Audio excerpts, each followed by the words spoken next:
Okay, so this is an activity I do when I'm first introducing suffix s. So I've already kind of connected to meaning with the oral activities. I've written the word and taught them what the suffix s looks like.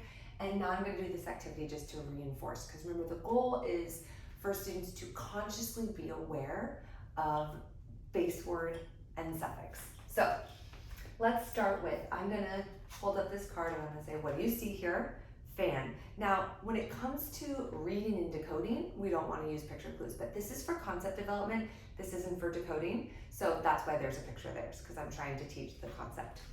So they're going to say fan. Okay, one fan. And if you want to make it more than one fan, what would you say? You would say fans.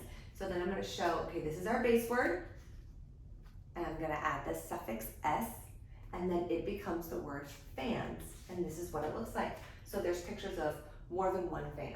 So you're going to go through and you're going to do each one. So rat. When I hear the word rat, I think of one rat. You could even use it in a sentence.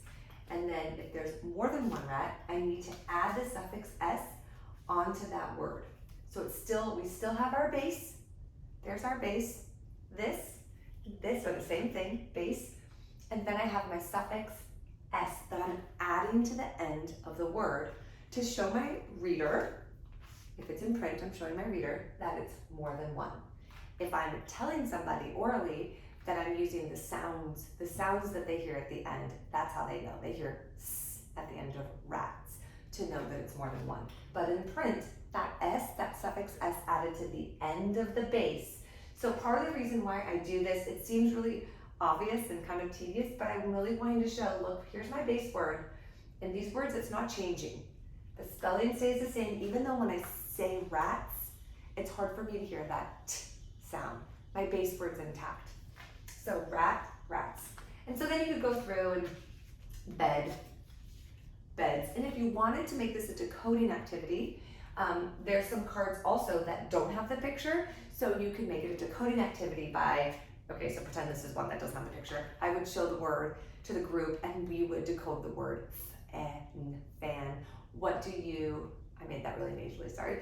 Fan, what do you picture when you hear the word fan? So it's kind of nice to maybe do both. I actually do have ones with pictures and without, because it's kind of nice to, and then you can just use the pictures for the new word.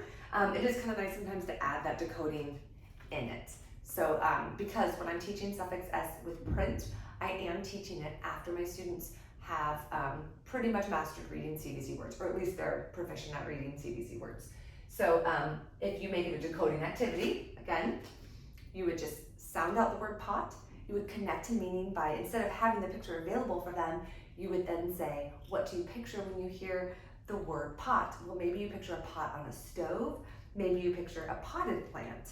So then you would, after you connect to meaning, then you would say, okay, so now let's picture more than one. What's the word? Pots. We need to add our suffix s, and then here we have more than one pots.